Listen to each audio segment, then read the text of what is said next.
Assalamualaikum warahmatullahi wabarakatuh. Kami dari kelompok yang beranggotakan Eni Lestari, Rizky Anissa, Febrianti Lucia Awalina, dan Muhammad Nazim Maulana akan membahas mengenai chapter 2, yaitu Trait-Based Parallelism.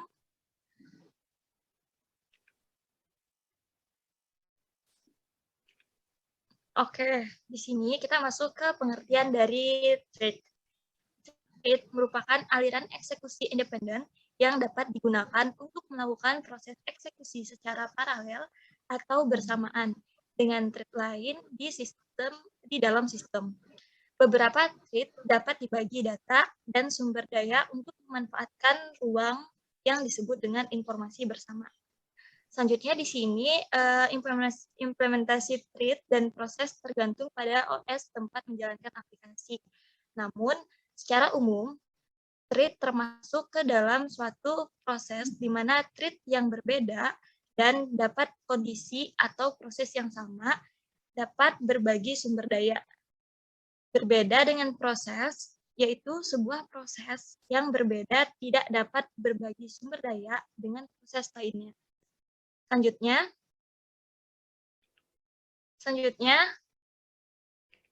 di sini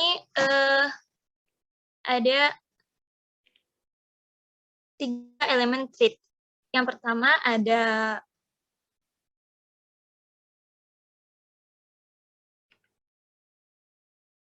program counters, selanjutnya ada register, dan yang terakhir ada stack.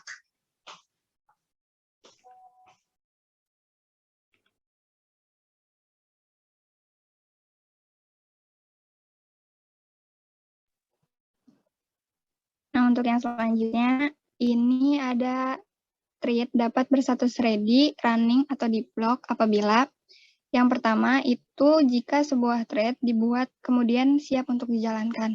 Selanjutnya yang kedua, jika sebuah thread akan dieksekusi menggunakan OS atau sistem pendukung runtime. Kemudian ketika memulai dieksekusi, maka thread masuk ke status running. Kemudian yang ketiga, thread dapat menunggu suatu kondisi terjadi dan berpindah dari status running ke status block. Ketika kondisi terkunci tersebut dihentikan, maka thread yang diblokir akan masuk kembali ke status siap. Oke, langsung saja. Ini adalah kelebihan utama dari program multithreading. Jadi kelebihan utama dari sebuah program multithreading itu letaknya ada pada kinerjanya sebagai konteks. Beralih antar proses lebih berat dibandingkan beralih antar thread yang termasuk ke dalam proses yang sama.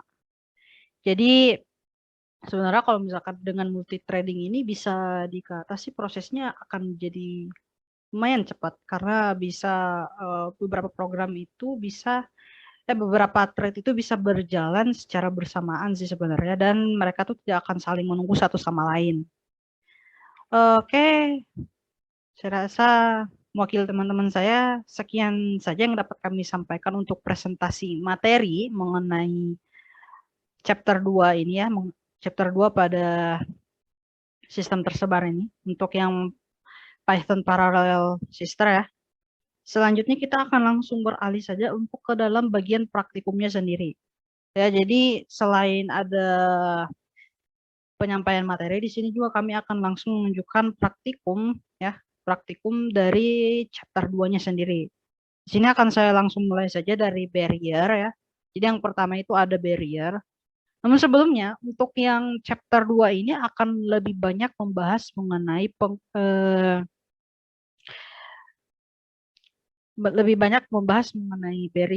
bukan barrier sih, tapi lebih tepatnya sinkronisasi. Jadi akan lebih banyak mengarah ke bagian sinkronisasi.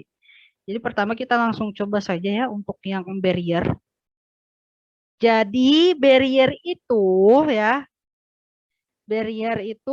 untuk di sini dipanggillah si modul barriernya ya. Kemudian didefinisikan ada function runner dan juga function main. Ya. Tapi ini adalah contoh. Kalau yang pertama ini adalah contoh ya. Jadi di sini dibuat function runner dan juga main untuk melihat perbandingan orang, dianggap semisal ada orang yang sedang lari gitu, dan bagaimana hasilnya nih. Jadi sebenarnya barrier itu ya, kalau kita berbicara mengenai barrier, dia itu akan membuat suatu program itu akan menunggu ya. Jadi kalau misalkan kita kasih barrier, jadi program itu akan menunggu program yang lain. Seperti program yang di sini. Jadi ketika si programnya udah mulai, di sini dia akan menunggu tuh. Ada finish line, dot wait. Jadi dia akan menunggu dalam waktu yang ya belum ditentukan berapa lama. Seharusnya di sini dia akan menyesuaikan dengan ada berapa banyak program yang akan ditunggu. Karena kan ini kan thread ya. Jadi dia looping.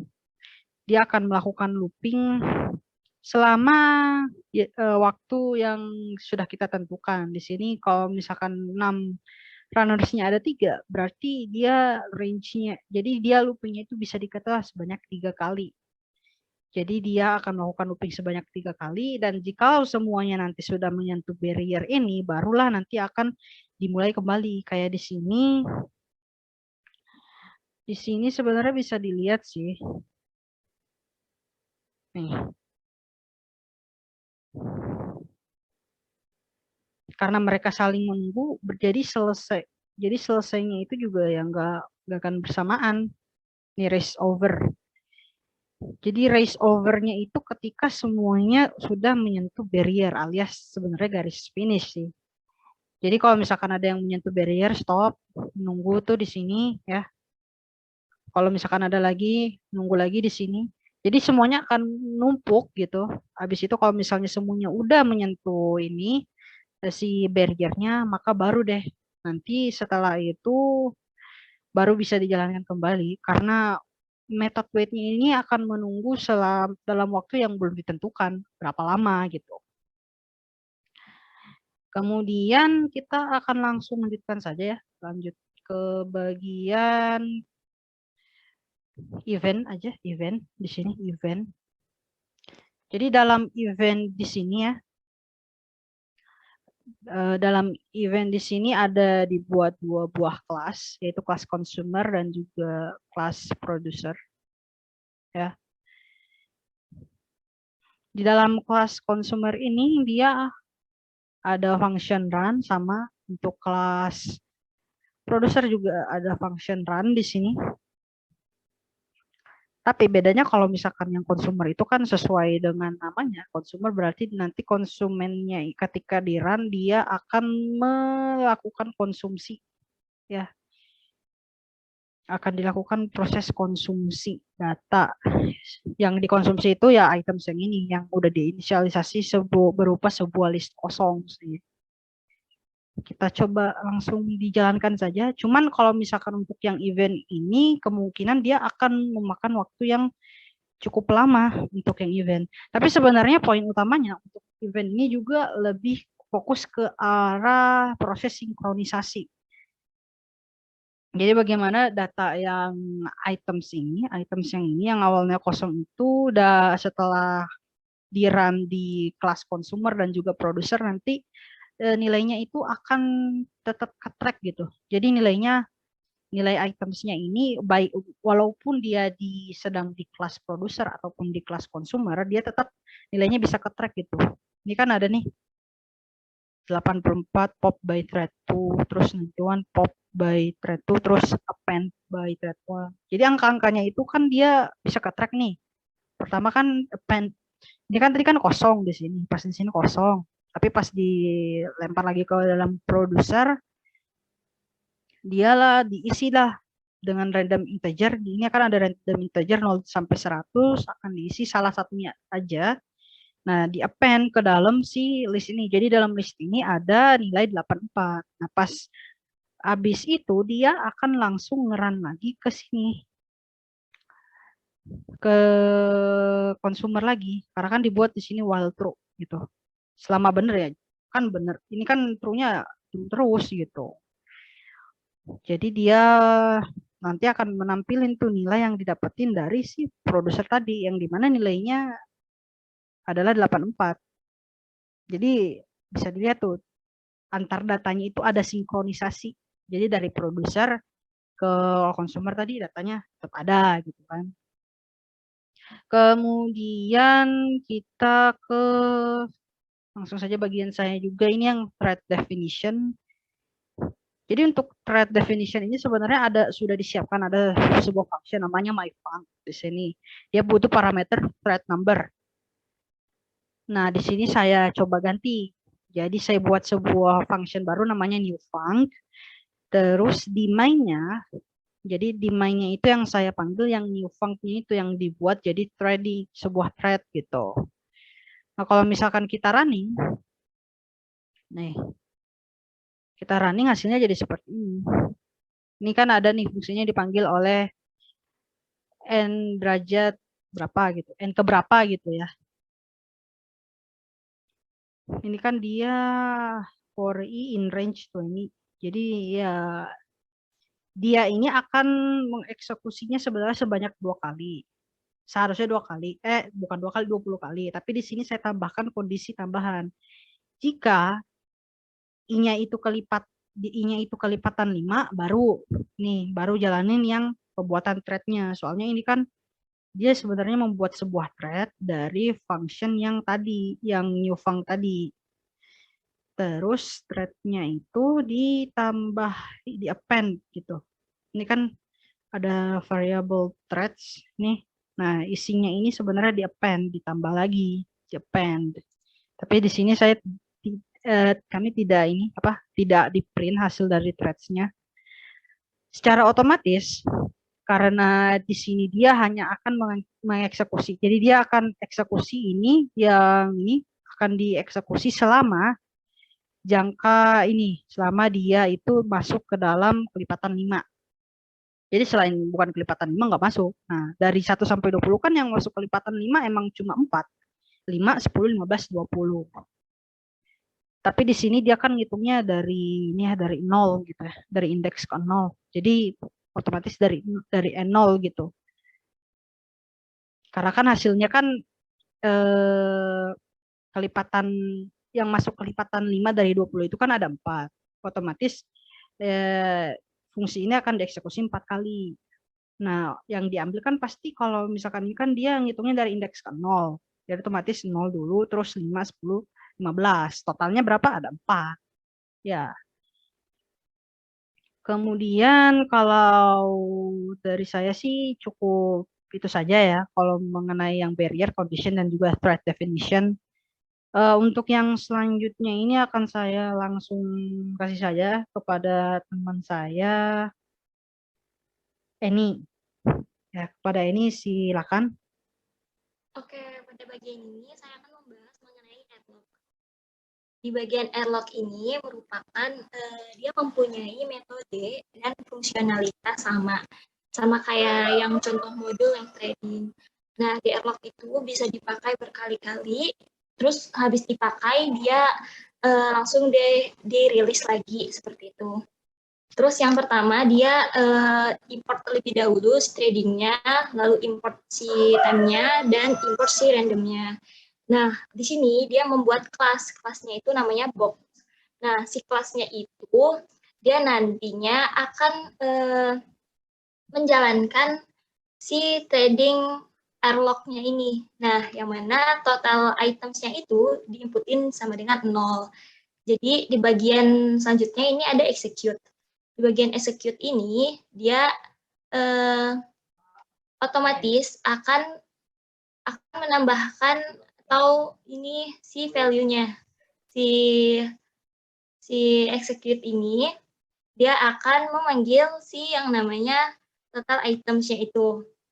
Selanjutnya di sini ada div add. Nah, di bagian div add ini dia memanggil si parameter si execute ini nih. Si bagian atas si div execute dipanggil di bagian div add. Nah, yang mana kalau misalkan kita menambahkan atau menjalankan si parameter add ini, dia akan menambahkan 1. di setiap hasilnya seperti itu. Selanjutnya di sini masuk ke dalam div remove. Nah, bagian div remove ini dia akan mengurangi satu dari hasil si execute.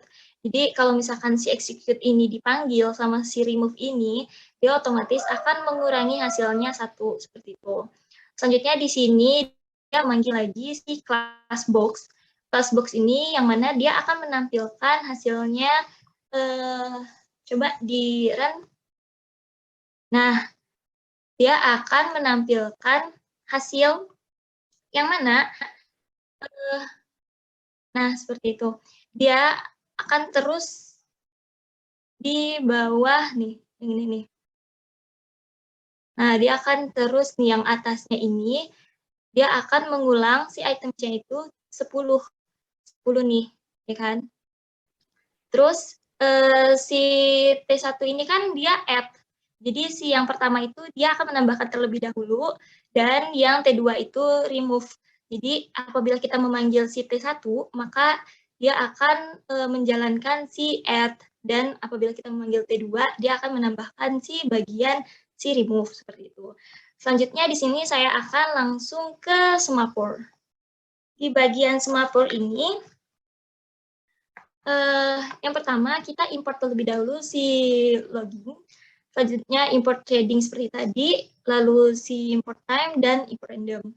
Nah, di bagian ini kita membuat yang namanya function, memanggil si namanya function semaphore. Nah, semaphore ini mempunyai item yaitu 0. Selanjutnya di sini ada yang namanya dia membuat div consumer. Nah, div ini dia ada si acquire-nya. Acquire-nya ini apabila si yang pertama nih dijalankan, selanjutnya si kedua nih acquire, dia apabila si nilainya itu 0, maka dia akan langsung ke tahap producer.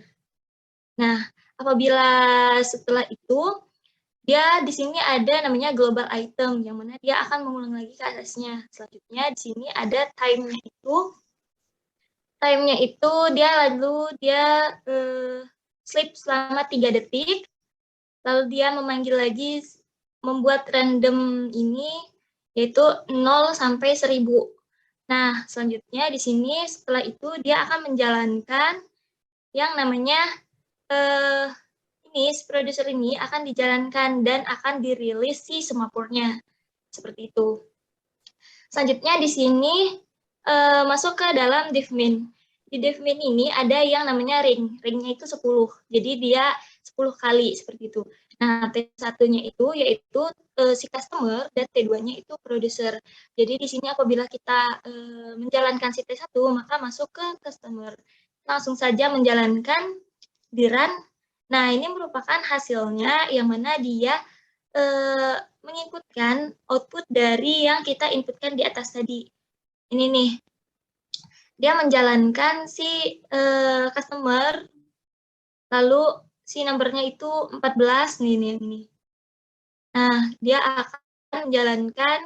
Nah, apabila kalau misalkan sudah berjalan semua, dia akan balik ke dalam perintah yang atasnya tadi, yang kita langkau tadi, yang bagian line 17 yang itu. Dia akan masuk ke line 17 lagi, seperti itu. Mungkin sekian penjelasan dari semaphore, saya lanjut ke penjelasan teman saya yaitu Eris. Nah, dilanjut untuk yang selanjutnya itu penjelasan tentang trade determine.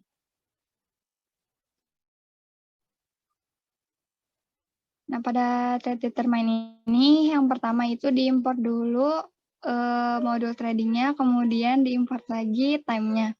Kemudian di sini didefinisikan sebuah function, yaitu function A, di mana dia akan ngeprint modul tradingnya, kemudian dia akan mengambil metode getName, kemudian di starting. Dan di sini ada time sleep, di mana time sleep ini akan dijeda selama 2 detik. Kemudian dia akan ngeprint lagi exit setelah jeda 2 detik. Kemudian selanjutnya ada definisi function B. Nah, di sini sama dengan function yang A. Dia akan menjeda selama 2 detik setelah di starting. Selanjutnya ke function yang C. Nah, di sini sama. Jadi di sini ada didefinisikan 3 function, yaitu yang A, B, dan C. Kemudian di bagian if yang main ini, di sini program ini, di sini akan didefinisikan nama yang function A, B, dan C. Nah, kemudian ketiga-tiganya di start. Coba di running dulu. Nah, di sini di function A itu udah starting, kemudian function B starting, function C juga di starting. Nah, setelah jeda, mereka akan masuk ke bagian yang exciting. Nah, jedanya itu selama 2 detik. Kemudian selanjutnya masuk ke pembahasan yang condition.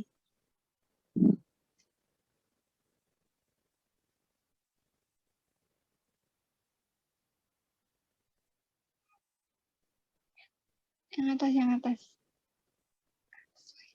Ke atas. Nah,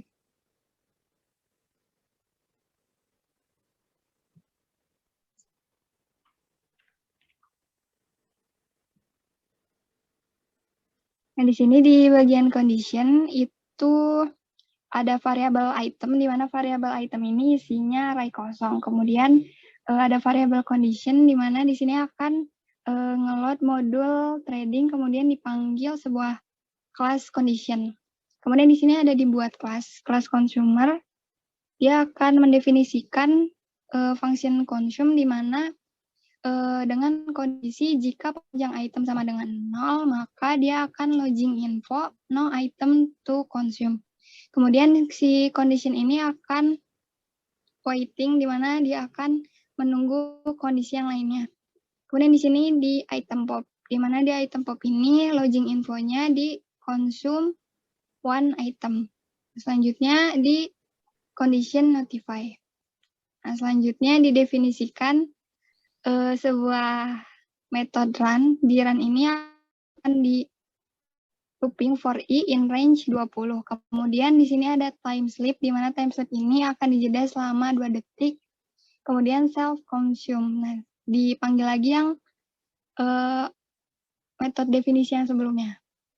Kemudian selanjutnya di kelas producer, di mana di sini akan dipanggil lagi modul trading digunakan kelas trade, di mana didefinisikan sebuah metode produce dengan kondisi jika panjang item sama dengan 10, maka dia akan login info item produce. Kemudian kondisinya di waiting. Kemudian item di append, dan di login info total itemnya sisanya ada berapa. Kemudian di condition notify lagi. Nah, di sini definisi running, di mana di sini sama, di looping lagi, range-nya itu 20, kemudian di jeda selama 0,5. Kemudian di return self produce. Selanjutnya di definisi main. Nah, di sini di mana akan dijalankan yang producer dan yang consumernya di start, kemudian di join. Nah, ini untuk menjalankan yang udah didefinisikan tadi. Coba di run. Nah, di sini outputnya, di mana producer akan ada nambah item, kemudian yang consumer akan mengkonsumsi 1 item.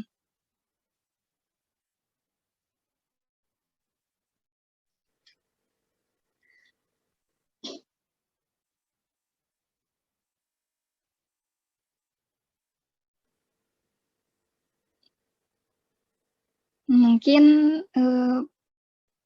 isinya banyak karena di loopingnya banyak. Nah, mungkin cukup penjelasannya dari saya. Nah, ditutup aja. Mungkin sampai sini aja penjelasan pembahasan di chapter 2 dari kelompok kami. Mungkin mohon maaf apabila ada kesalahan. Assalamualaikum warahmatullahi wabarakatuh.